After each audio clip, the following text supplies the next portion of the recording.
a seed of hope, the birth of black consciousness. South Africa in the 1960s and 70s was a bleak place, man. The streets were filled with tension and the air was thick with the weight of oppression. Apartheid, the brutal system of racial segregation, was the law of the land. It was a system designed to dehumanize and divide. Black South Africans were treated as less than human, denied basic rights and dignity. They faced daily humiliation and violence.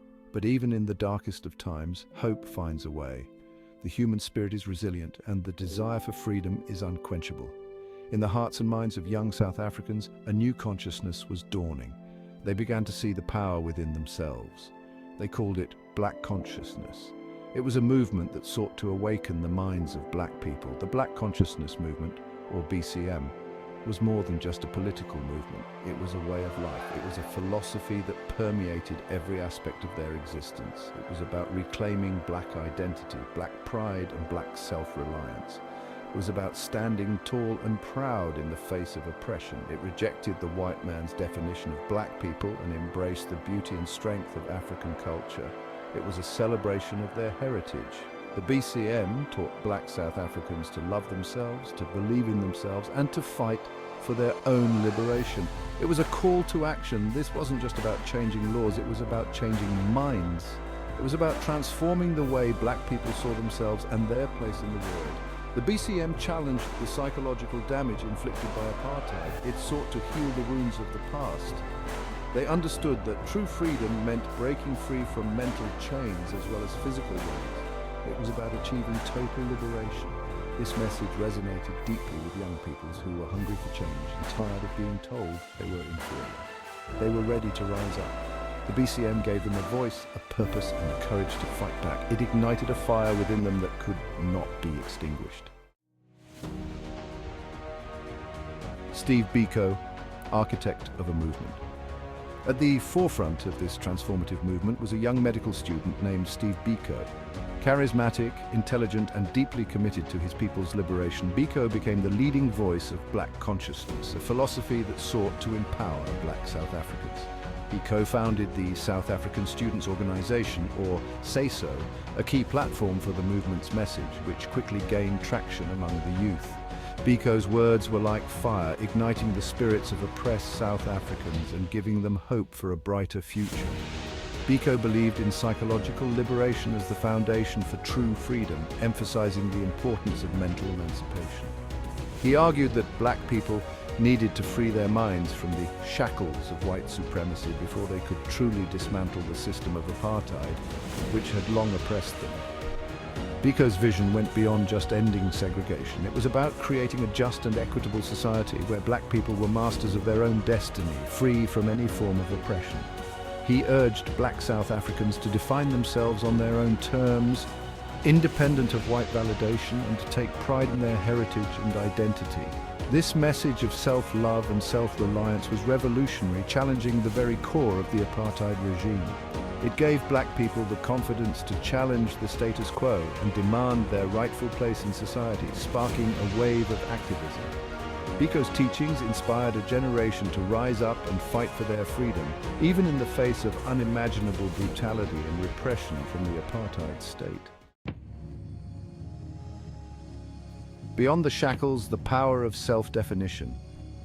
The impact of the Black Consciousness movement was profound. It instilled a sense of pride and purpose in black South Africans who had been told for generations that they were inferior. The movement's emphasis on self-reliance led to the creation of black-owned businesses, schools, and community organizations. This was not about separatism, it was about empowerment.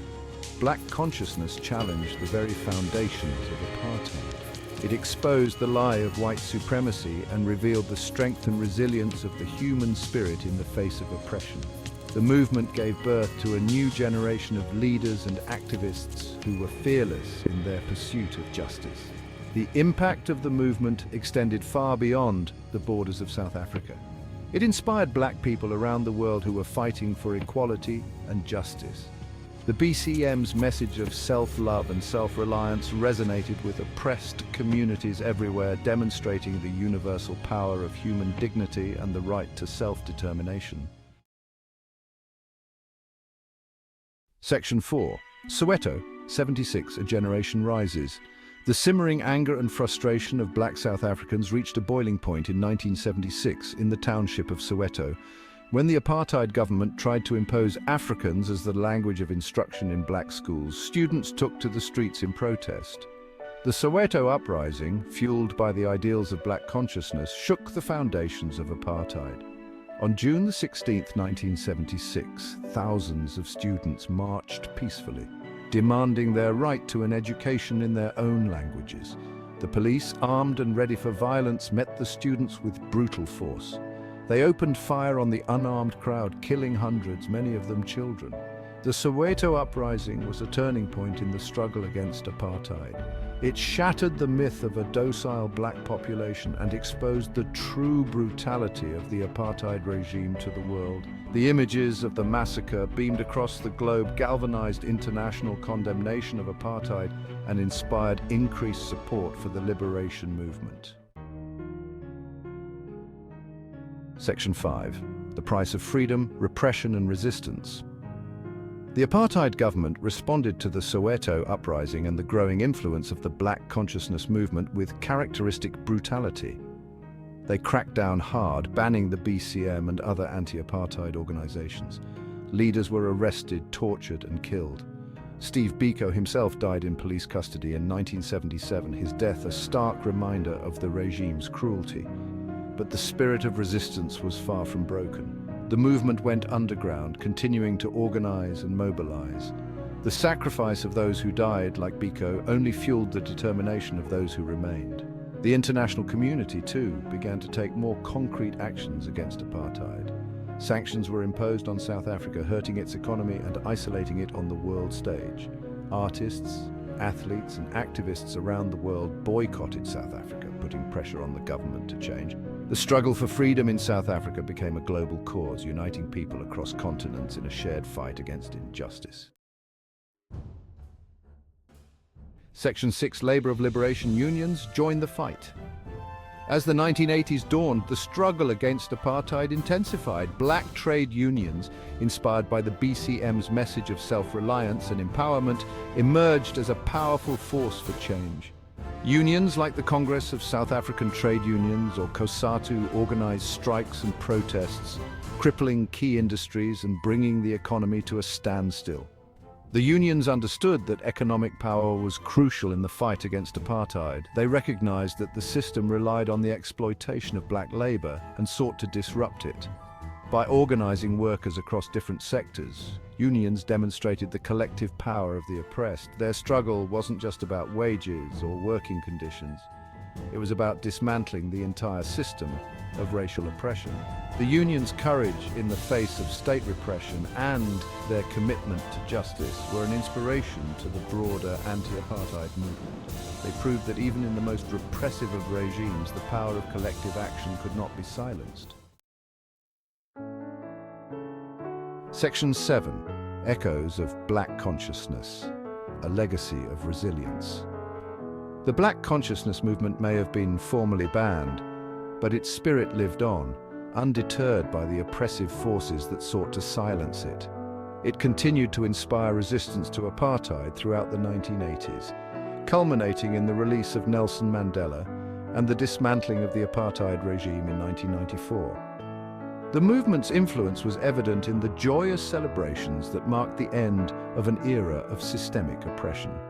The BCM's emphasis on black pride and self-reliance laid the groundwork for a more just and equitable South Africa.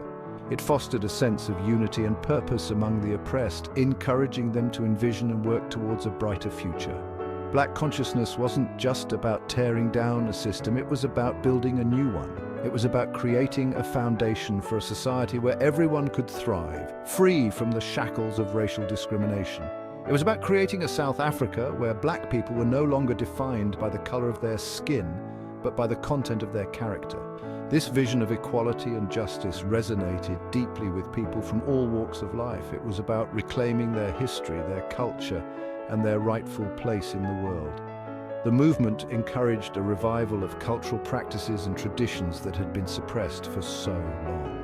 The legacy of the Black Consciousness movement continues to resonate today, not just in South Africa, but around the world. Its principles have inspired global movements for racial justice and equality. It reminds us that true liberation requires more than just political freedom. It demands a fundamental shift in consciousness. This shift involves recognizing and dismantling the internalized oppression that has been ingrained over generations. It teaches us that the fight for justice requires self-love, self-belief, and unwavering commitment to equality for all. The movement's teachings continue to inspire new generations to stand up against injustice and fight for a better world. The story of the BCM is a testament to the power of ideas to change the world and a reminder that even in the darkest of times, the human spirit can overcome. It is a legacy of resilience, hope, and the unyielding pursuit of justice.